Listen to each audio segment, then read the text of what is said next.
OSS ఫర్టిలిటీలో test treatments therapies అన్ని scientifically design in the good hands of science. Mummy daddy అవ్వాలంటే OSS కి call చేయండి. తలసరి ఆదాయం 1,14,000 రూపాయలు ఉన్నది, 1,14,000 రూపాయలు ఉన్నది. 3,47,000 3,50,000 చేసింది.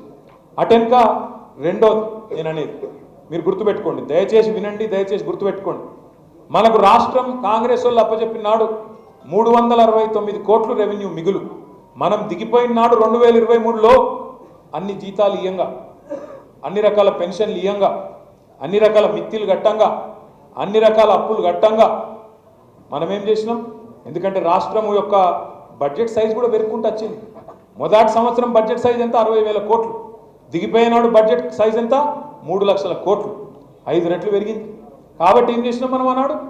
ఇగో రెవెన్యూ మిగులు మనం వచ్చినాడు 369 కోట్లుంటే మనం దిగిపోయేనాడు 5,944 కోట్ల రూపాయల మిగులుతోని ఈ కాంగ్రెస్ వాళ్ళకి అప్పచెప్పింది. అంటే మనకి ఇచ్చిన దానికి దగ్గర 20 రెట్లు ఎక్కువ రెవెన్యూ మిగులుతోని వాళ్ళకి అప్పచెప్పినాం. బడ్జెట్ 60,000 కోట్లతో అప్పచెప్తే 3 లక్షల కోట్ల బడ్జెట్ అప్పచెప్పినాం. రెవెన్యూ మిగులు 369 కోట్లతో అప్పచెప్తే 5,944 కోట్లతో అప్పచెప్పినాం.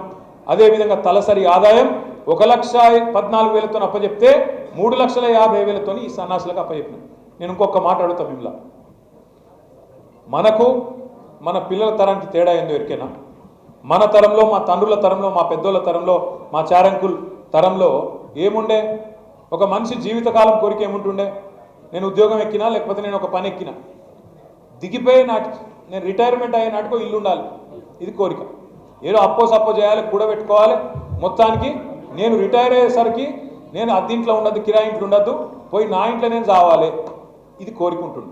కానీ ఇవాళ పరిస్థితి ఏంది? ఒక పిల్లగాడో పిల్లనో మీ అమ్మాయో అబ్బాయో ఉద్యోగం రాగానే ఏం చేస్తారు? మొదలు ఫ్లాట్ కొంటుండ్రా లేదా? కొంటలేరా? ఒక ఐటీ ఉద్యోగమో, లేకపోతే ఇప్పుడు ఇవాళ ఒక ఫార్మాస్యూటికల్ కంపెనీల ఉద్యోగమో. ఎందుకంటే ఇదివరకు ఇప్పటికి తేడా అయిందంటే, ఒకప్పుడేమో ఉద్యోగం దిగిపోయినాడు ఇల్లు కావాలని ఆలోచన చేద్దాం, కానీ ఇవాళ ఏం ఆలోచన చేస్తాను? ఉద్యోగం ఎక్కంగానే ఇల్లు కావాలని ఆలోచన చేస్తాను. ఎందుకంటే సమాజంలో వచ్చిన మార్పు అది. ఏం మార్పు వచ్చింది? ఇవాళ నువ్వు కేవలం ఉద్యోగం ఎక్కంగానే ఇంకా 30 ఏళ్ళు ఈ పిల్లగాడో పిల్లనో పనిచేస్తారు, వీళ్ళు సంపాదించుకునే తెలివి ఉంది, చదువు ఉంది, అవకాశాలు ఉన్నాయి అని బ్యాంకులు కూడా గుర్తించినాయి. కాబట్టే అప్పు ఇస్తానే, అప్పు ఎందుకు ఇస్తానే? అది అప్పు కింద చూస్తలేరు వాళ్ళు, పెట్టుబడి అనుకుంటాను. ఆ పిల్లగాని మీద ఎదుగుతున్నోళ్ళు కాబట్టి, తెలివి ఉన్నోళ్ళు కాబట్టి, బుర్ర ఉన్నోళ్ళు కాబట్టి రేపు మళ్ళా కడతారు కాబట్టి పెట్టుబడి పెడుతున్నా అనుకొని 20 లక్షలో, 30 లక్షలో, 40 లక్షలో ఎంత అయితే అంత బ్యాంకులు అప్పిస్తాను. ఓ గట్లనే తెలంగాణ రాష్ట్రం కూడా పెరుగుతున్న రాష్ట్రం కాబట్టి, తెలివి ఉన్న నాయకుడు ఉన్నాడు కాబట్టి, సంపద పెంచే తెలివితేటలు ఉన్న నాయకుడు కాబట్టి 2014 నుంచి 2024 వరకు మనకు 72,000 కోట్ల అప్పుతోని మనకప్పచెప్తే మనం ఏం చేసినాం? దానికి ఒక దిక్కు పాత బాకీలు కట్టుకుంటా, ఇంటింటికి నీళ్ళు ఇచ్చుకుంటా, కరెంటు సమస్య పరిష్కారం చేసుకుంటా, 1,00,000 కోట్లు రైతుల ఖాతాల్లో రైతు బంధు రూపంలో, 1,00,000 కోట్లలో మళ్ళీ రుణమాఫీ రూపంలో రకరకాలుగా ఇంకోవైపు ఇరిగేషన్ ప్రాజెక్టులు కట్టుకుంటా, చెరువులను బాగు చేసుకుంటా, ఊర్లను బాగు చేసుకుంటా, జీతాలు పెంచుకుంటా, ఇంతమందిని కడుపులో పెట్టుకొని చూసుకుంటా చేసిన అప్పు మొత్తం ఎంతనే 10 ఏళ్ళల్లో అంటే 4,17,000 కోట్లు. అంటే సంవత్సరానికి 40,000 కోట్ల అప్పు మనం చేసినాం. అప్పు కాదు, నిజంగా చెప్పాలంటే అది పెట్టుబడి. ఇవాళ అప్పు చేస్తేవి, అప్పు చేసి నల్లగొండ జిల్లాలో దామరచెర్లలో పెద్ద విద్యుత్ కేంద్రం కట్టినాం, 4,000 మెగావాట్ల విద్యుత్ కేంద్రం కట్టినాం. అది అప్పు అంటావా పెట్టుబడి అంటావా? అది భవిష్యత్తు మీద పెట్టిన పెట్టుబడి కదా. కరెంటు లేకపోతే ఇండస్ట్రీ ఎట్లా నడుస్తుంది? కరెంటు లేకపోతే వారానికి 3 రోజులు పవర్ హాలిడే ఉండే తెలంగాణలో, మరి ఎట్లా నడవాలి? రేపటి రోజున కార్మికునికి రెక్కాడితే కానీ డొక్కాడని కార్మికునికి వారానికి 3 రోజులు ఇంట్లో ఉండమంటే యాడికెళ్ళి నడుస్తుంది? అందుకే కేసీఆర్ గారు మన భవిష్యత్తు మీద పెట్టుబడి పెట్టిండు. సంవత్సరానికి 40,000 కోట్లు తీసుకొచ్చి మనకు అవసరం, భవిష్యత్తుకు అవసరం ఉన్న ఒక్కొక్కటి కట్టిండు. అది కాళేశ్వరం కావచ్చు, పాలమూరు రంగారెడ్డి ఎత్తిపోతల పథకం కావచ్చు, సీతారామ కావచ్చు, దామెరచర్ల విద్యుత్ కేంద్రం కావచ్చు, యాదాద్రి గుడి కావచ్చు, 33 జిల్లాల్లో 33 మెడికల్ కాలేజీలు కావచ్చు, 2,600 రైతు వేదికలు కావచ్చు, 1,00,000 కోట్ల రూపాయలు రైతుల ఖాతాల్లో వేసుడు కావచ్చు. ఇట్లా ఒక్కొక్కటిగా కేసీఆర్ గారు మన భవిష్యత్తు కోసం 10 ఏళ్లలో మన పిల్లల భవిష్యత్తు కోసం పెట్టుబడి పెట్టిండు. నేను ఒక్క మాట అడుగుతున్నా సోదరులారా, ఇవాళ జీతాలకు పైసలు లేవని చెప్పే సన్నాసులు, ఇచ్చిన హామీలకు నెరవేర్చే ముఖం లేని సన్నాసులు అడగాల మీరు ఖచ్చితంగా. ఏం అడగాలి? 10 ఏళ్ళు మరి మీరు లేరా అసెంబ్లీలో? 10 ఏళ్ళు బడ్జెట్లు పెట్టినప్పుడు మీరు లేరా?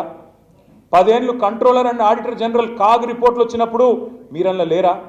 ఇంకొకటి నాకు తెలియక అడుగుతా, లగ్గం పెట్టుకునే ముందు చూస్తారా, లగ్గం అయిపోయినాక చెప్తారా? ఎవడన్నా లగ్గం పెట్టుకునే ముందు చూస్తారు కదా, ఆడ ఏమున్నది పరిస్థితి, అవతల అత్తగారింటికి పిల్లనిస్తున్నాం, కొత్తింటికి వాళ్ళు ఉన్నోళ్ళ లేనోళ్ళ, ఏం సంగతి, ఏమున్నది ఏం లేదు చూసుకుంటామా లేదా? దీన్ని చూసుకొని చేస్తాం. మరి నువ్వు హామీలు ఇచ్చేనాడు, ఈ అభయహస్తం అని మేనిఫెస్టో ఇచ్చేనాడు, ఆ రోజు సోయి లేదా? ఆ రోజు అడిగితే ఏం చెప్పిండు బట్టి విక్రమార్క ఓ టీవీ చర్చల? మాకు మొత్తం తెలుసండి, 50 ఏళ్ళు దేశాన్ని నడిపిన వాళ్ళం, మాకు తెలివిలేదా, మాకు లెక్క తెలియదా, 5 సార్లు మంత్రులైన వాళ్ళం అని కోమటిరెడ్డి వెంకటరెడ్డి చెప్పిండు. 5 సార్లు మంత్రులు ఎంపీలైన వాళ్ళం, మాకు అన్నిరికే సంపద సృష్టించుడు తెలుసు, మా కేసీఆర్ కంటే ఎక్కువ తెలివి ఉంది, అన్నీ చేసి చూపెడతాం 100 రోజుల్లో అని మాట్లాడిందా లేదా? ఒక్కసారి గుర్తు తెచ్చుకోండి. నేను మీకు ఎందుకు చెప్తున్నా ఈ మాట అంటే, ఇవాళ మా దేవన్న చెప్తున్నాడు, రిటైర్ అయిన ఉద్యోగులు దాదాపు 8,000 మంది ఉన్నారు. వాళ్ళకి ఇప్పటిదాకా రిటైర్మెంట్ బెనిఫిట్స్ వస్తలేవు, వాళ్ళకు పెన్షన్లు వస్తలేవు, వాళ్ళకి రిటైర్మెంట్ బెనిఫిట్స్ పడతలేవు. కోర్టుకు పోతున్నారు ఒకరు పోతే కోర్టు ఒక్కొక్కలకు రిలీఫ్ ఇస్తాను. డిఏలు 5 ఉంటే ఒక్కటి ఇచ్చిండ్రు. పిఆర్సీ దిక్కు కూడా లేదు, పిఆర్సీ చూసుడు లేదు, మీకు జీతాలు ఇచ్చుడే ఎక్కువ అని మాట్లాడుతున్నారు. అందుకే దయచేసి నేను